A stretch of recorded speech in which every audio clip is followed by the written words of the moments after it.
Satu resep, satu solusi. Saya dulu kuliah psikologi, industri organisasi. Saya menggeluti bidang ini 11 tahun. Dan saya punya satu formula yang kalau formula ini diterapkan bisa menghilangkan beban stres kerja orang 90%. Dan ini terbukti. Silakan tanyakan pada klien-klien saya yang sudah menerapkan ini. Mau tahu? Mau saya kasih? Saya sudah catat tadi di sini. Dan kalau memang Bapak Ibu mampu nantinya dengan semangat dan komitmen mau melakukan, itu insya Allah stres kerjanya hilang Bu, 90%. Ini solusinya. Saya jamin 90% loh. 10%-nya Anda miskin. Gak ada itu solusi yang bisa menghilangkan stres kita. Karena problem gak bisa dihilangkan. Dan oleh karena itu di hari ini kita belajar gimana mengelola stresnya, gimana mengelola kehidupan yang serba tidak pasti ini. Karena alhamdulillahnya, puji Tuhannya, kemampuan untuk menjadi orang yang mentalnya strong itu ternyata bisa dilatih. Buktinya apa? Buktinya kalau misal ada satu keluarga yang mengalami musibah atau satu perusahaan yang mengalami musibah, ada orang yang hancur paling cepat dan ada orang yang hancurnya paling lama. Ada yang langsung nangis begitu ngadepin masalah, langsung teriak-teriak, kan? Berarti kapasitas mental seseorang, ketahanan mental seseorang berbeda-beda ya. Benar ya? Kalau berbeda-beda, apakah penyebabnya itu bawaan lahir atau enggak? Karena kalau bawaan lahir maka kita nggak bisa ngapa-ngapain. Kalau memang mental toughness tidak berdasar genetik maka bisa dilatih. Dan hari ini kita akan berlatih sekali lagi bukan untuk menghilangkan masalahnya tapi untuk membuat kita bisa lebih adaptif dalam menghadapi masalah. Oke, ini data dan statistik. Kita ngomongin mental toughness, ini saya agak cepat sedikit. Mental toughness, kekuatan mental itu ada yang 0, ada yang 100. Artinya ada orang yang emang benar-benar lemah. Lemah kayak tisu dikasih air ya. Kena masalah dikit, break dia, hancur. Sumbu pendek bahasa yang tepat. Dan masalah dikit itu dia cepat sumbunya meledak, bukan cuma cepat meledaknya, ledakannya besar. Heboh, marah-marah, pukul tembok, dar, tangannya retak, ke rumah sakit, duit keluar. Udah setelah marah sampai ke rumah sakit, tangannya retak, dia untuk recovery, untuk kembali ke normal lagi posisinya lama banget. 2 hari dia gak bisa move on nyalahin sesuatu yang bikin dia marah waktu itu. 2 hari bayangin. Karena masalah kecil. Sudah demikian udah lama dia balik ke kondisi normalnya. Ditambah lagi masalah yang sama terjadi. Dia kayak gitu lagi Pak. Jadi dia gak belajar sama sekali. Bahkan bisa jadi lebih parah, marahnya lebih gede. Explosionnya, ledakannya lebih gede, lebih destruktif, lebih menghancurkan. Yang awalnya mukul tangannya sendiri retak. Dia sampai akhirnya banting meja, banting HP. Jadi tambah parah. Nah itu ada Pak. Orang yang kekuatan mentalnya 0. Jangan dikira kalau ledakannya besar dia kuat. Marah, wah teriak-teriak. Wah artinya dia kuat. Lah jangan. Karena definisi orang yang mentalnya 100 kekuatannya. Marahnya kita gak sadar kalau dia marah. Itu orang hebat. Kita gak bisa sadar bahwa oh tadi Pak Hedi sempat marah. Kok aku gak notice? Iya aku notice. Beliau tadi agak ngedehem dikit. Itu beliau tandanya agak marah tuh.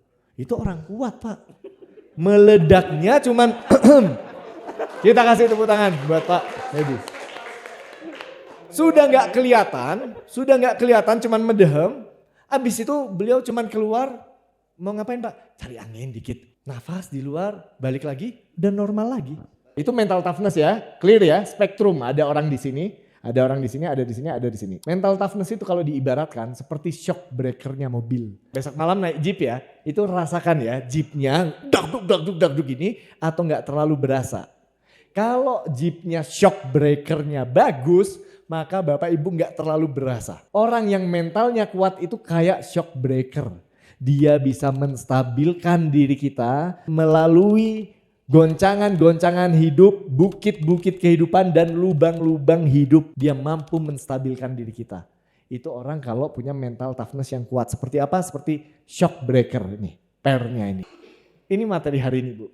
Soal apa? Soal bagaimana kita bereaksi saat bad stuff happen. Oke? Ini alur ketika manusia menghadapi kejadian buruk. Apapun itu.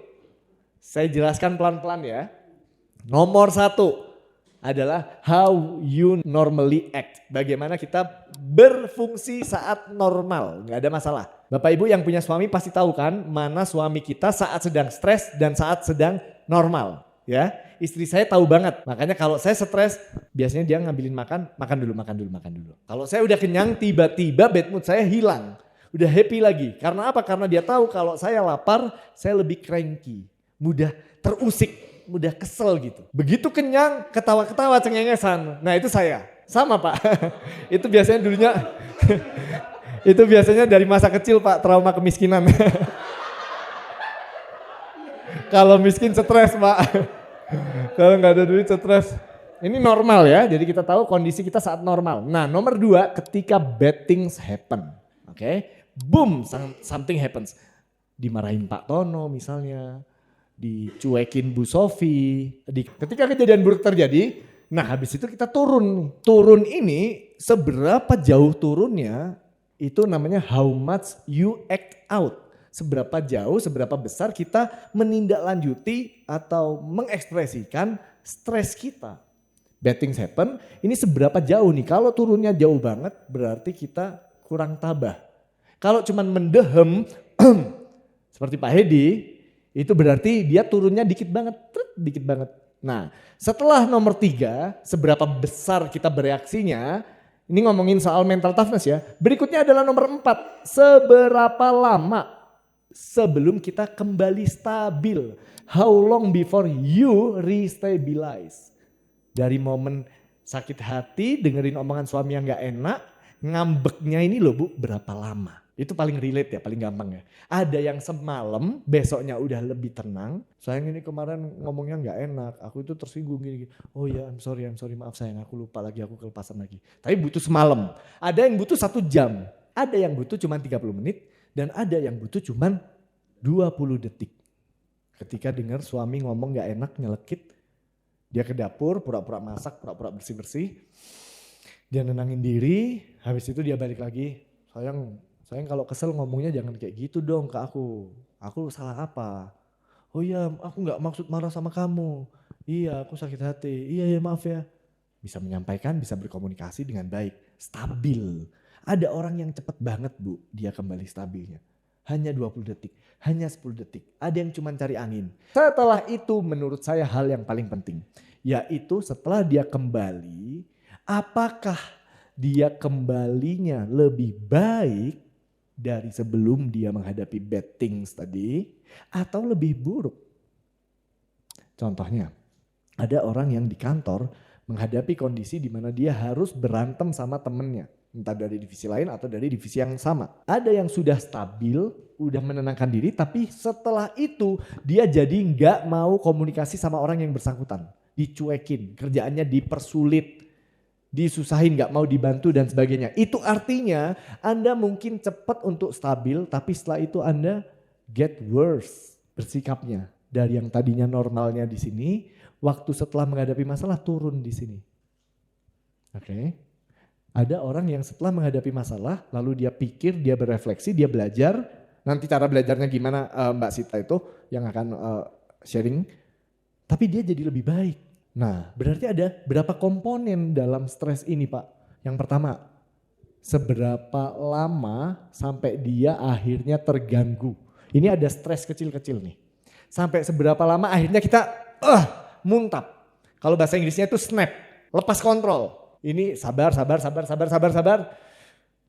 Nah itu seberapa lama? Ini kesabaran. Seberapa parah kita berekspresi dan ledakan kita meledak itu seberapa parah, ini namanya ketabahan. Orang yang tabah dia gak meledak-ledak. Gak merugikan orang lain dan dirinya sendiri. Ada yang cepat atau enggak, ini resiliensi yang ketiga. Yang keempat adalah adaptabilitas. Apakah setelah masalah dia berhasil beradaptasi dan jadi lebih baik. Contohnya saya Pak, saya waktu itu punya klien, ini cerita true story Pak. Saya ini kan kalau punya klien kan harus saya nomor satukan ya. Ya kan? Ini cerita dan Sita itu saksinya.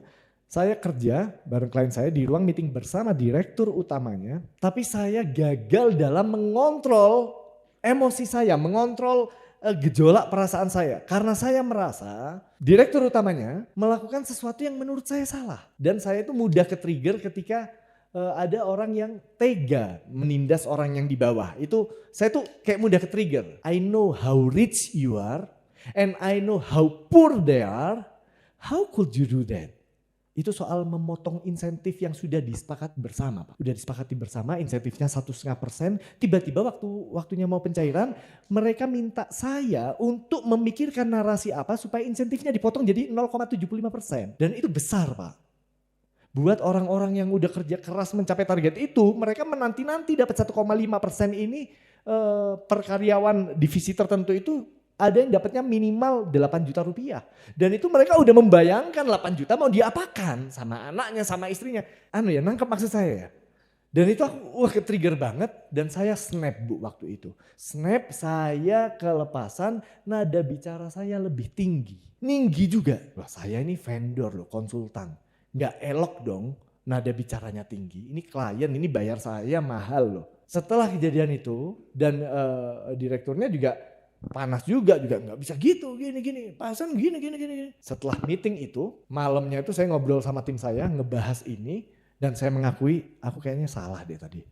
It's bad for our reputation tuh. Ini buruk yang tadi aku lakuin. Besoknya ketemu saya minta maaf secara baik-baik Pak, kemarin saya melakukan kesalahan, saya gini. Oh nggak apa-apa Pak Hasan, itu namanya debat sehat gini. Tapi saya tahu itu tetap salah gitu ya. Tapi yang terpenting adalah setelah itu Pak, saya beradaptasi. Oke, orang ini cara berpikirnya bla bla bla bla bla. Saya harus bersikap seperti apa? Next time itu terjadi lagi. Udah saya pelajari, saya diskusikan sama tim. Oke, nanti gini. Sip. Beberapa minggu kemudian ada kegiatan lancar semua. Di minggu ketiga ada kejadian serupa, beda hal tapi serupa. Di mana saya terpancing untuk emosional lagi, tapi saya sudah belajar Pak. Saya sudah belajar untuk tidak terlalu peduli sama keputusan dia terkait perusahaannya. Saya memutuskan saya akan melakukan sejauh dan sebatas yang saya boleh dan bisa lakukan. Selebihnya gak usah saya ambil hati. Mau karyawan-karyawan itu berharap sama saya untuk ngebantu lah apalah. Itu di luar kontrol saya. Jadi waktu 3 minggu kemudian ada kebijakan yang wadidaw lagi. Saya cukup, oh baik Pak, kalau itu memang maunya Bapak gak apa-apa. Tapi saya cukup menyampaikan aja, nanti akan ada konsekuensi seperti ini Pak. Nah itu yang harus kita mitigasi Pak konsekuensinya. Gini, oh ya boleh nanti gini. Oke baik Pak, siap, sip selesai, pulang gitu. Nah itu, saya belajar sehingga ketika hal tersebut terjadi lagi, saya bisa bereaksi lebih baik dengan orang tersebut. Itu adaptabilitas. Sip. Ini kalau di breakdown ada 4 hal. Yang pertama stress tolerance, yang soal kesabaran tadi. Seberapa cepat atau seberapa lama kita bisa menampung stres-stres kecil sampai akhirnya meledak. Yang kedua adalah fortitude, setabah apa kita menahan ledakannya kita. Yang ketiga adalah resiliensi, kecepatan untuk kembali. Dan yang terakhir adaptabilitas. Yang pertama adalah tolerance, ini kena senggol sampai akhirnya itu seberapa panjang sumbunya. Ada orang sumbu pendek kan? Ledakannya ada yang besar, ada yang ledakannya kecil. Itu bubuk mesiunya. Seberapa banyak. Habis itu ada resiliensi, ada adaptability. Clear ya? Clear Bapak Ibu ini? Terakhir dari saya minta kita self assessment deh. Coba ditulis di situ. Dari 4 ini kita itu berapa skornya? Kalau semuanya kita pecah dari 0 sampai 100. Jadi kesabaran dari 0 sampai 100 berapa? Silahkan ditulis ya. Kesabaran 1 sampai 100 berapa? Silahkan ditulis Pak. Menurut Bapak itu berapa? Kesabaran ini panjang pendeknya sumbu ya. Ini sumbu. Ini bomnya nih. Ini sumbunya. Panjang atau pendeknya. Semakin panjang berarti 100. Saya kuat Pak nahan hal-hal kecil-kecil kuat lama. Saya lama meledaknya. Yang kedua ketabahan. Atau pakai bahasa itu jangan ketabahan aja. Itu seberapa besar atau kecil ledakannya. Bomnya gede atau kecil. 1 sampai 100. Yang ketiga resiliensi. Kecepatan untuk memantul kembali. 1 sampai 100. Resiliensi daya pantul, bounce back. Bola basket yang mahal itu mantulnya enak. Kalau bola plastik gak mantul dia, pes gitu. Oke, resiliensi, kecepatan untuk kembali stabil. Yang terakhir adalah adaptabilitas. 1 sampai 100. Oke, silakan dinilai. Sudah? Ibu yang ini 70, yang ini 20, yang ini berapa? Silakan self assessment. Direnung-renungkan, ditulis sejujur-jujurnya. 100 positif. Semua 100 positif, Pak. Rata kanan. Oke. Oh, contoh orang rata kanan ya, Pak. Saya kasih contoh ya. Dia ada masalah bertubi-tubi, tetap santai, tetap fokus, tetap bisa berfungsi dengan baik, performanya nggak goyang. Bertubi-tubi terus, dia tenang. Hei, kamu nggak apa-apa ta? Nggak apa-apa, nggak apa-apa. Oke, itu 100 kesabarannya. Lalu suatu ketika dia tiba-tiba orang yang sabar dan kuat ini untuk menahan stres ini, tiba-tiba dia dijegal oleh lawan politiknya di dalam kantor. Orang yang gak suka sama dia dijegal, nama baiknya dirusak, dijatuhkan, difitnah. Akhirnya dia snap. Tapi waktu snap dia cuman tarik nafas, mukanya merah sebentar, menenangkan diri. Lalu dia kembali fokus untuk mengatur langkah apa yang harus aku lakukan untuk mengcounter fitnah ini misalnya. Oke, Edo banget ya. Edo rata kanan ya Pak Edo ya. Setelah itu dia cuman wajahnya sempat merah sebentar. Dia nafas panjang, dia langsung fokus harus apa aku berikutnya. Dia kembali ke normal saat itu juga Pak. Cuman butuh waktu 10 detik, 20 detik. Dia kembali ke normal. Oke, berarti aku harus mitigasi, beliau harus aku giniin, ini harus aku giniin, timku harus aku briefing supaya bla bla bla bla bla. Yang keempat, dia jadi belajar. Oke, berarti supaya ini nggak terjadi lagi, next time kayaknya aku kepada yang bersangkutan itu harus lebih baik bersikapnya. Aku harus coba ambil bawahnya. Aku coba harus gini. Itu adaptif banget. Dan akhirnya dia bisa menetralisir kebencian lawan politiknya terhadap dia. Itu rata kanan. Oke? Silahkan Anda tulis yang jujur Pak. Oh ya, baik, terima kasih sebelumnya. Assalamualaikum warahmatullahi wabarakatuh. Kenapa sebenarnya kesabaran saya itu seperti Bapak tadi yang sampaikan sebagai yang perusahaan nggak adil itu loh Pak. Jadi saya orangnya memang kalau ada sesuatu yang nggak adil, apapun itu, siapapun itu pasti saya lawan Pak.